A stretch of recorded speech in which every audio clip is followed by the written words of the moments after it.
à tous, c'est un plaisir, on se retrouve, on continue, Michel Charim. Bonne étude à tous. Shalom, Boker Tov à tout le monde, à tous ceux qui sont là.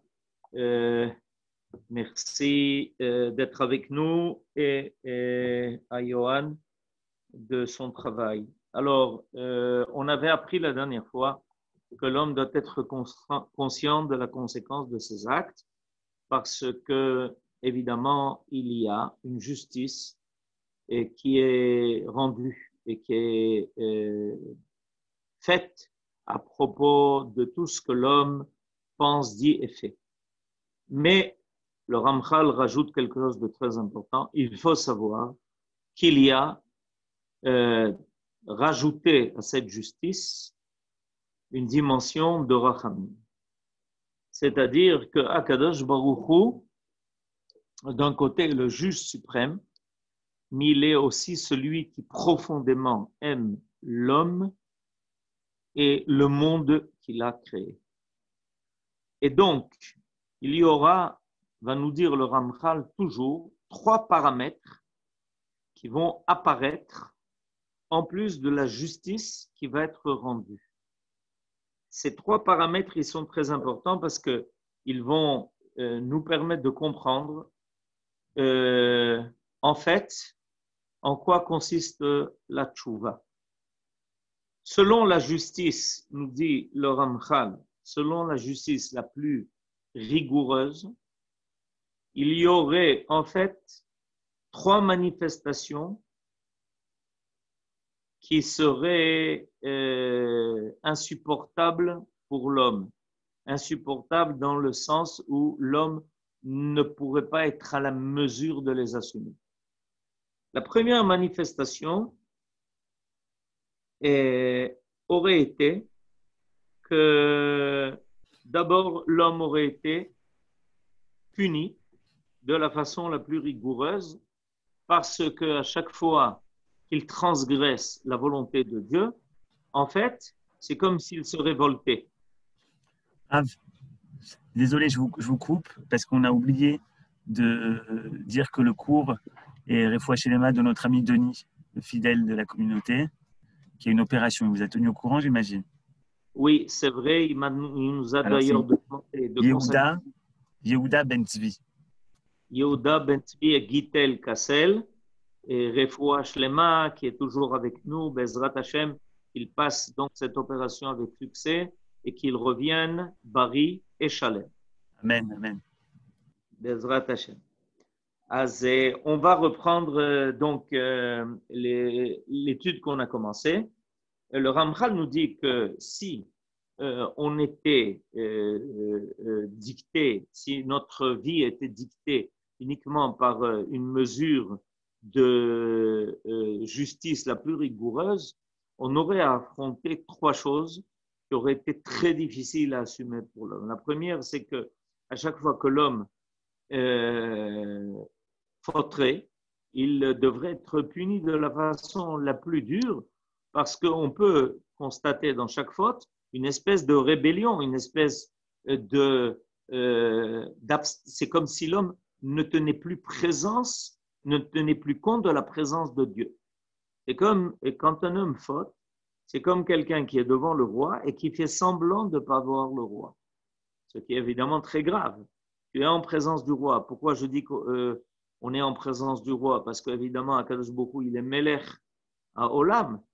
Baruch Ata Hashem Elokeinu Melech HaOlam. Donc on est sans arrêt devant le roi. On est sans arrêt devant Aïn Roa, Ozen Shomat. On est sans arrêt devant un œil qui voit tout et une oreille qui entend tout. On est donc sans arrêt en fait en présence du roi. Et a priori, si on est en présence du roi, comment peut-on se permettre de transgresser sa volonté? C'est comme s'il y avait une espèce de révolte. C'est comme s'il y avait une espèce de manque d'attention, comme si l'homme ne voulait pas considérer qu'il y avait ici la présence de Dieu dans ce monde et dans sa vie, ce qui est très grave. Alors ça serait la première chose que l'on devrait vivre c'est que tout de suite le roi nous rappelle l'ordre en nous disant « Mais comment tu ne te rends pas compte que je suis là? Comment tu as pu oublier un instant que j'étais là ?» La deuxième manifestation devrait être qu'il n'y aurait pas de patience. Voilà ce que nous dit le Ramchal. Si la justice se manifestait de la façon la plus rigoureuse, en fait, il n'y aurait pas eu de la part de Dieu une patience quelconque. Savlanout. Il n'y aurait pas eu de savlanout. Savlanout vient du lachon lisbol. C'est-à-dire que c'est comme si Akadosh Baruch Hu, en attendant, nous portait malgré la faute, malgré l'erreur. Il continue à nous faire vivre. Il continue à nous donner nos besoins. Il continue à nous donner ce qui est nécessaire à notre vie et survie et notre existence. Donc, il y a de sa part cette qualité de nous supporter. Savlanout, c'est un sabal et un porteur. Donc, Akadosh Baruch Hu continue de supporter Nachon. Akadosh Baruch Hu continue de nous supporter dans le monde malgré nos fautes, malgré nos erreurs. Il continue d'être notre support. Et on voit bien que les gens fautent et que Dieu nous préserve. Akadosh Baruch Hu ne leur retire pas ce qui est nécessaire à leur vie, à leur existence. Ils continuent de respirer, ils continuent de boire, ils continuent de manger. Donc, il y a de la part de Akadosh Baruch Hu cette patience, cette capacité du support, malgré les fautes et malgré les erreurs. Ça, c'est la deuxième chose. Alors, on a donc parlé du fait que l'homme n'est pas puni de la façon la plus grave immédiatement comme quelqu'un qui se révolte contre le maître, contre le roi. Que deuxièmement, il y a patience et il y a une troisième dimension dont il faut prendre considération.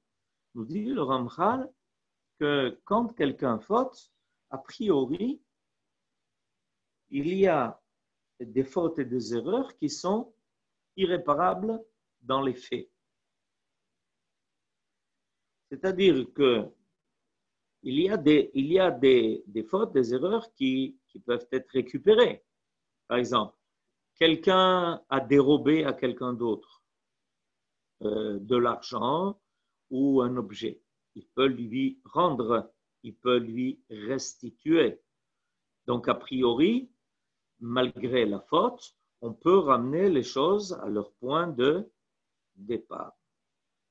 On peut ramener les choses à leur point de départ. Mais ce n'est pas toujours vrai. Il y a des fautes qui sont irrécupérables. Si quelqu'un a fauté et qu'il a mis au monde un enfant qui n'est pas cachère, a priori, bon, ça a été fait. C'est pas quelque chose, on ne peut pas remonter dans le temps. On peut pas, si quelqu'un a porté atteinte à la vie d'un autre, ça a été fait. C'est pas récupérable. On ne peut pas remonter en arrière. On ne peut pas redonner vie à celui qui malheureusement l'a perdu, même par inadvertance. Imaginez-vous quelqu'un qui a fait un accident de voiture et qui malheureusement, à cause de ça, d'autres personnes dans une autre voiture ont perdu soit vie, soit ils ont perdu une partie de leur capacité de vivre normalement. Ils ont été atteints de façon si grave, ils ont été blessés de façon si grave qu'ils sont devenus infirmes. D'accord ? Est-ce que ça peut être récupéré ? Ça ne peut pas être récupéré. On ne peut pas ramener les choses à leur point de départ. C'est fait, c'est fait. Alors, comment une tchouva peut se faire à ce niveau-là? Et en réalité, il faut savoir que même lorsque on fait quelque chose qui est récupérable, il y a toujours, a priori, une part qui paraît très difficile à être récupérée. Je donne un exemple. Le voleur, d'accord? Le voleur a fait tchouva, il a décidé de rendre le butin, il a décidé de rendre ce qu'il avait pris. Alors, en rendant à son propriétaire ce qui avait été auparavant pris, a priori, il a ramené les choses à leur place. Ce n'est pas exact. Et j'explique pourquoi. Par exemple, dans le cas d'un voleur, il est clair que le propriétaire, pendant un certain temps, jusqu'à ce que ça lui soit rendu et qu'il récupère, parce que le voleur a bien voulu lui rendre ce qu'il lui a pris ou il a dédommagé, entre-temps, il a souffert de cela. Entre-temps, il a eu le sentiment d'avoir perdu quelque chose. Peut-être qu'il en a même eu besoin. Peut-être qu'il a eu besoin. Il avait quelque chose à faire avec ce qui lui a été pris. Et entre-temps, il a eu des issourim, il a mal supporté cela. D'accord? Alors, comment ça va être récupéré? C'est pour ça, d'ailleurs, nos sages nous disent que quand quelqu'un a volé, quand il a pris un objet qui ne lui appartenait pas, ou de l'argent, ou un bien quelconque, quand il va le rendre, il devra aussi demander pardon. Il devra aussi demander slicha. Pourquoi? Parce que le fait de rendre l'objet, de rendre le bien en question, ça n'a permis que d'arranger une partie des choses. Ça a permis effacer une partie de l'acte. Mais les conséquences de plus, telles que le fait que le propriétaire a eu le sentiment d'un manque, qu'il a souffert, que c'est un objet auquel il tenait, que pendant des jours il a été inquiet, qu'il se demandait si un jour il allait pouvoir récupérer. Tout cela, ça fait partie des conséquences de l'acte qui a été fait. Donc il devra demander slicha. Il devra demander à ce qu'on lui pardonne, le voleur demandera à ce qu'on lui pardonne aussi le reste, pas simplement le fait que le propriétaire s'est retrouvé sans ce qui lui appartenait.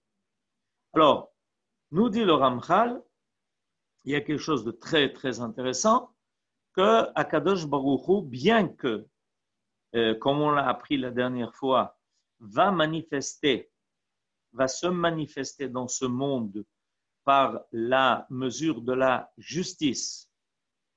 Et c'est clair qu'il y a une justice qui se fait. C'est clair qu'il y a de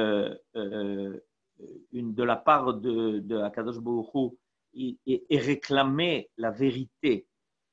La vérité, c'est la justice.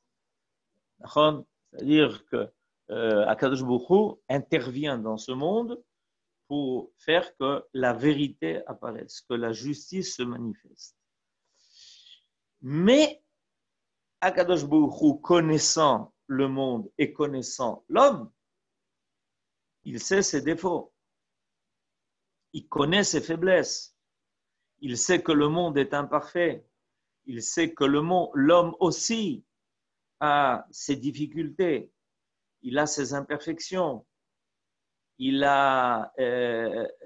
se trouve dans un monde qui risque de l'entraîner malheureusement à des choses qui sont négatives. Et ça, le Yetzer Hara, c'est quelque chose qui a été mis en l'homme dès le départ, dès sa naissance.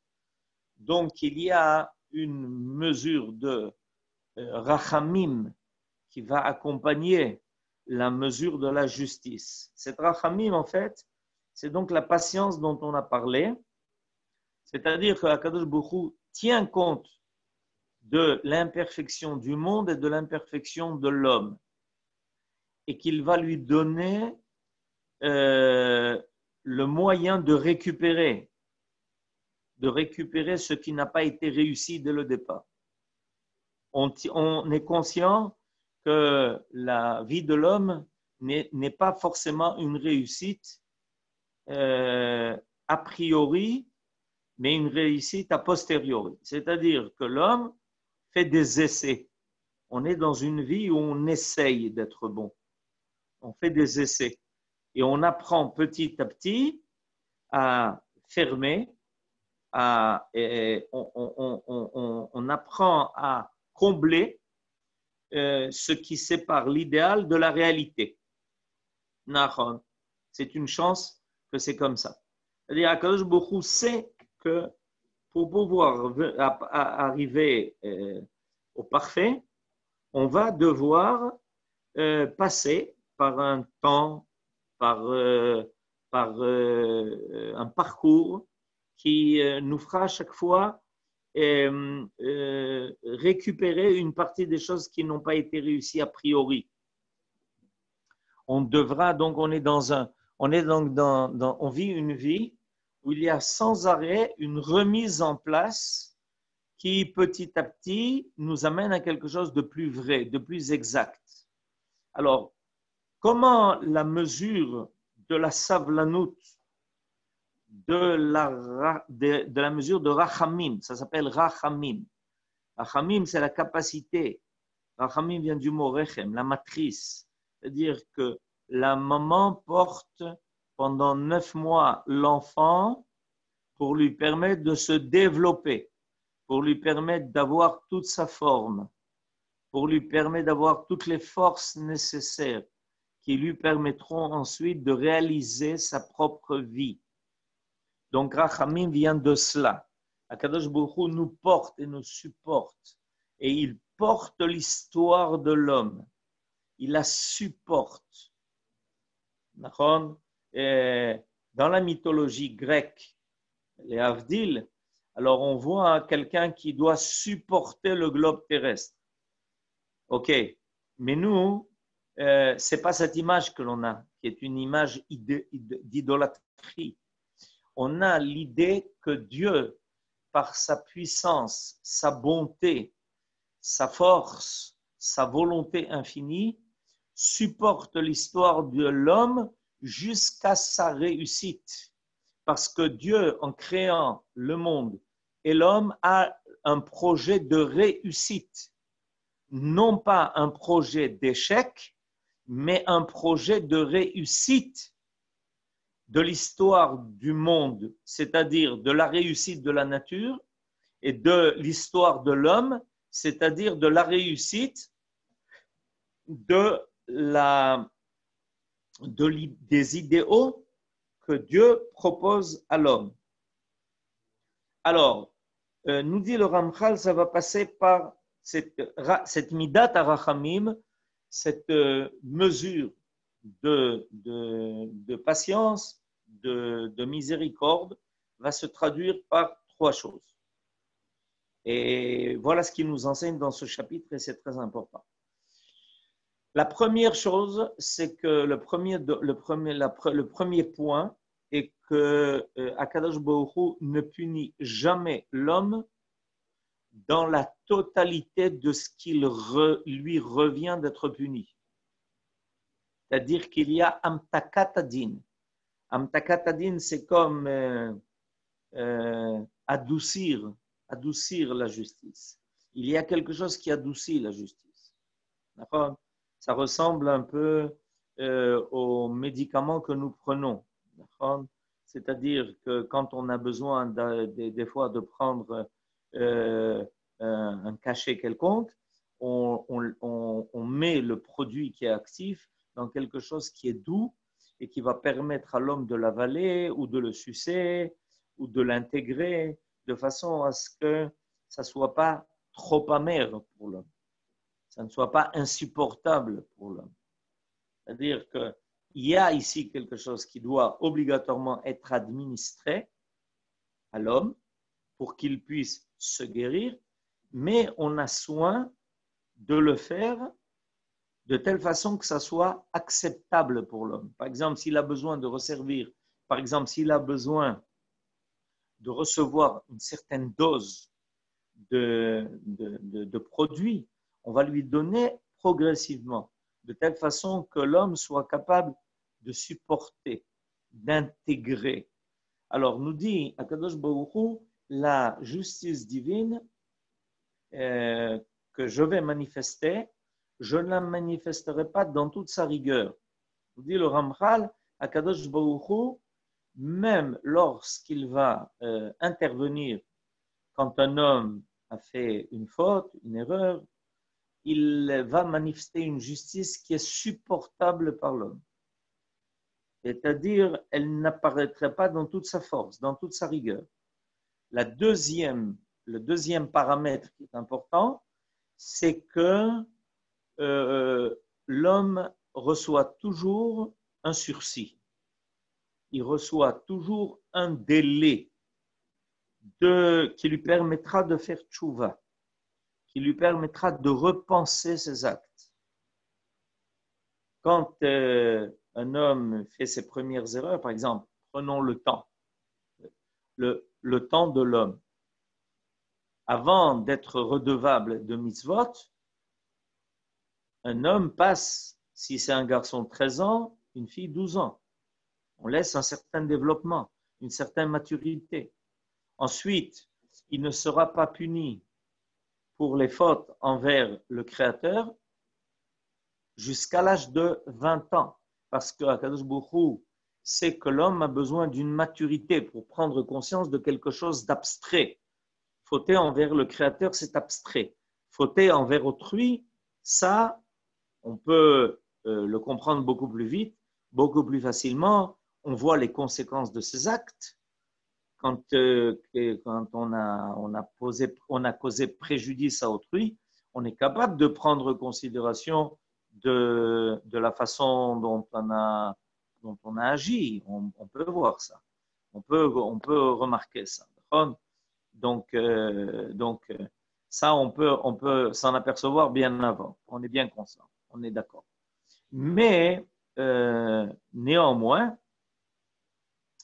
vis-à-vis de Akadosh Baruch Hu, ça prend plus de temps et donc Akadosh Baruch Hu va attendre qu'on repense, qu'on réfléchisse et il nous laisse le temps pour ça. Donc la justice ne va pas être immédiate. Elle va laisser à l'homme un délai de tchouva, un délai de récupération de la faute. On s'est mal comporté avec quelqu'un, on réfléchit, on dit slicha. Je m'excuse, j'ai fait une erreur. Beaucoup attend cela. Et c'est important de le savoir. Savoir que on n'est pas, il n'y a pas un stress. On ne doit pas être en état de stress permanent en se disant mais ouais, j'ai fait telle ou telle erreur, j'ai fait telle ou telle faute, qu'est-ce qui m'attend? Non, Akadosh Baruch Hu sait qu'on a besoin de ce temps-là pour prendre conscience, pour réfléchir, vous voyez qu'on a une année entière avant d'arriver à Yom Kippour. La troisième dimension de la miséricorde divine, de la Midat HaRachamim, elle est très, très intéressante, c'est un grand chidouche que nous dit le Ramchal, c'est que Akadosh Baruch Hu va considérer le changement de volonté de l'homme comme une récupération des actes. Je m'explique. On a parlé tout à l'heure des cas où l'homme ne pouvait pas changer ce qui avait déjà été fait. Il ne peut plus changer. Il ne peut plus changer le cours de l'histoire. Il y a des choses qui sont irréversibles au niveau de l'homme. Il y a des choses qui ont été faites et qui sont irréversibles au niveau de l'homme. Alors, à quoi servirait la tchouva puisque c'est irréversible? Tu ne peux plus réparer. La tchouva, a priori,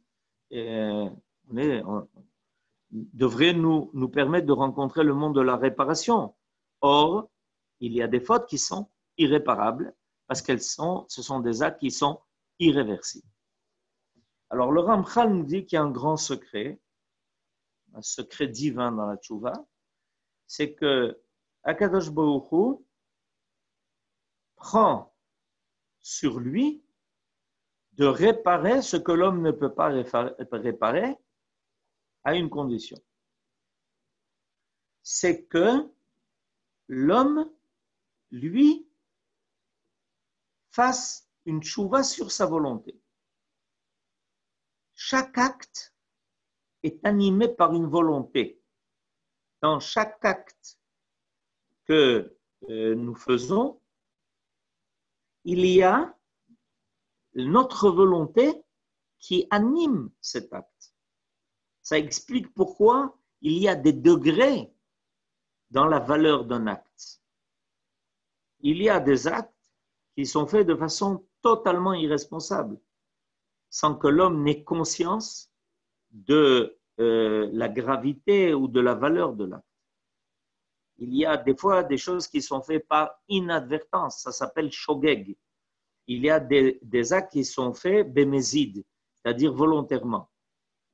Et on peut considérer un même acte sous plusieurs angles qui seront totalement différents et qui donneront une autre dimension à l'acte.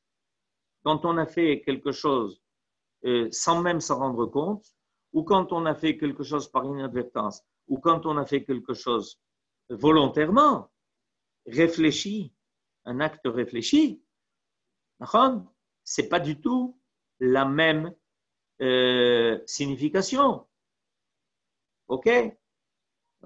Quelqu'un peut être un héros à la guerre en tuant l'ennemi, ou il peut malheureusement faire un crime par inadvertance ou un crime prémédité. Dans les trois cas, il a tué quelqu'un, mais dans le premier cas, c'est un héros, dans le dernier cas, c'est un rachat. Et qu'est-ce qui a changé?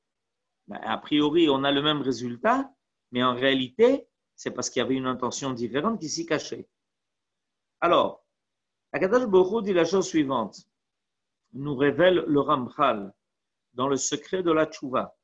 Si vous arrivez à complètement changer votre volonté et que la volonté qui animait vos actes, même lorsque ça a été des actes qui ont été irréversibles, irrécupérables, si vous changez maintenant profondément, avec toute conscience, votre volonté, la volonté qui vous animait quand vous avez fait telle faute, et que maintenant vous êtes porté par la volonté de faire quelque chose de bien, vous regrettez complètement ce que vous avez fait.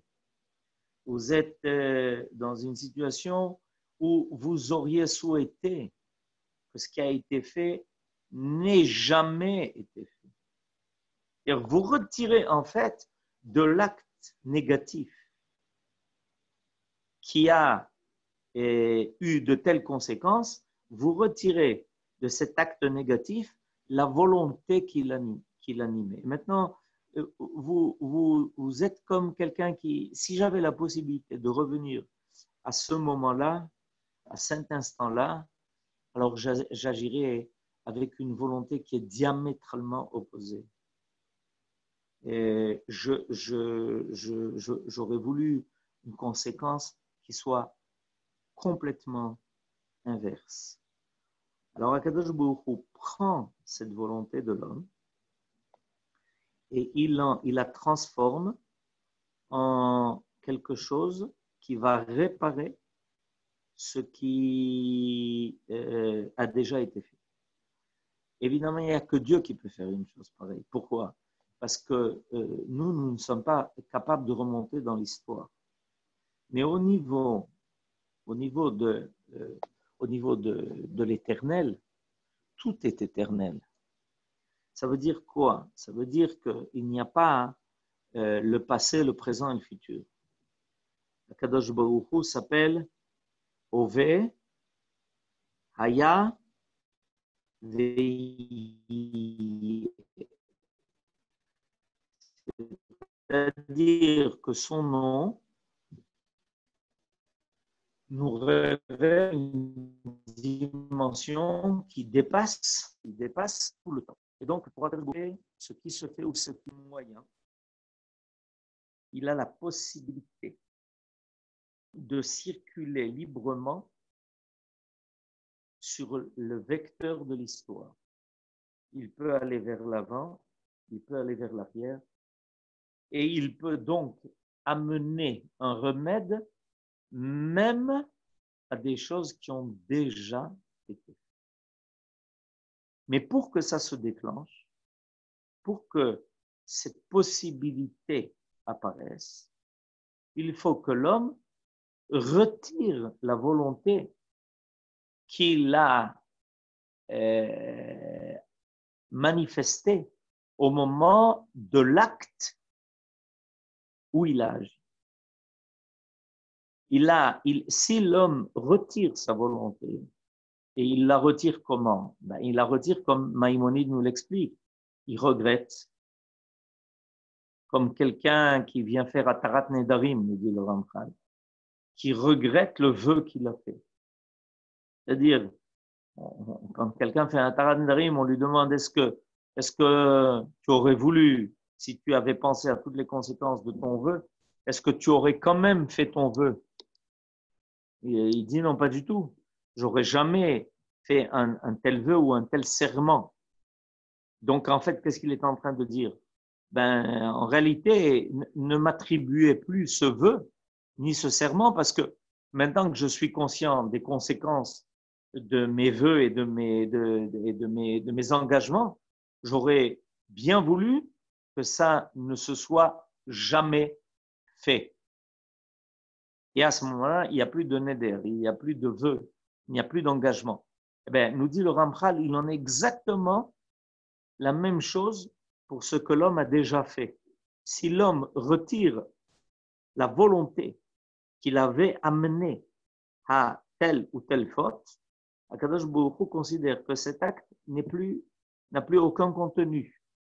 Et même pour les choses qui paraissent irrécupérables et irréversibles, Akadosh Baruch Hu saura transformer dans sa bonté infinie tout cela en quelque chose qui finalement aura un autre résultat que le résultat escompté quand l'acte a été fait. Il n'y a que, évidemment, la puissance divine qui peut amener à cela. Personne ne peut être capable de le faire à part lui. Personne ne peut le faire. Mais lui, il peut le faire. Et il le fait. Et si on avait la capacité de suivre l'histoire de tout ce que les hommes ont fait, on serait surpris de voir que beaucoup de choses, finalement, ont un aboutissement qui est heureux.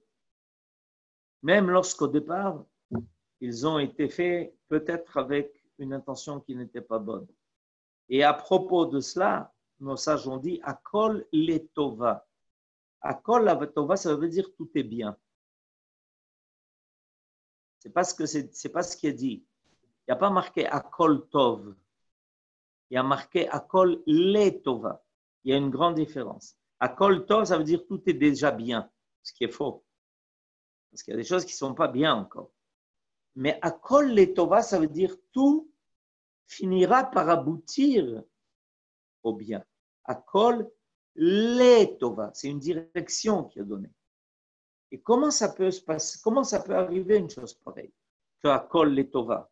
Parce que Akadosh Baruch Hu, lui, a les instruments, la force, la puissance, la capacité, la sagesse et surtout l'infini et l'éternité pour pouvoir faire passer des actes d'une signification à une autre, d'un contenu à un autre contenu, en fonction de la volonté qui va les animer.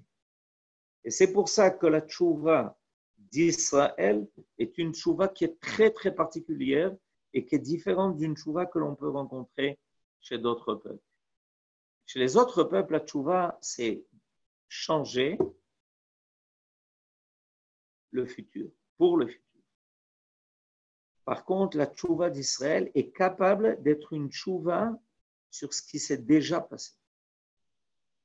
C'est-à-dire qu'on peut, a posteriori, récupérer ce qui a déjà été fait dans le passé. Et ça, c'est une tchouva qui est extraordinaire. Et c'est pour ça qu'on est toujours concerné par ce qui s'est déjà passé. Comme on le sait, on nous parle des erreurs qui ont été faites par les générations précédentes, et malgré les erreurs faites par les générations précédentes, on nous demande à nous d'endosser cette responsabilité et de récupérer ces fautes-là pour conduire l'histoire à quelque chose de meilleur et de plus réussi. Be'ezrat Hashem, Amen, Ken Yehi Ratzon. Alors, s'il y avait des questions, on va activer les micros. Je vais donner des questions.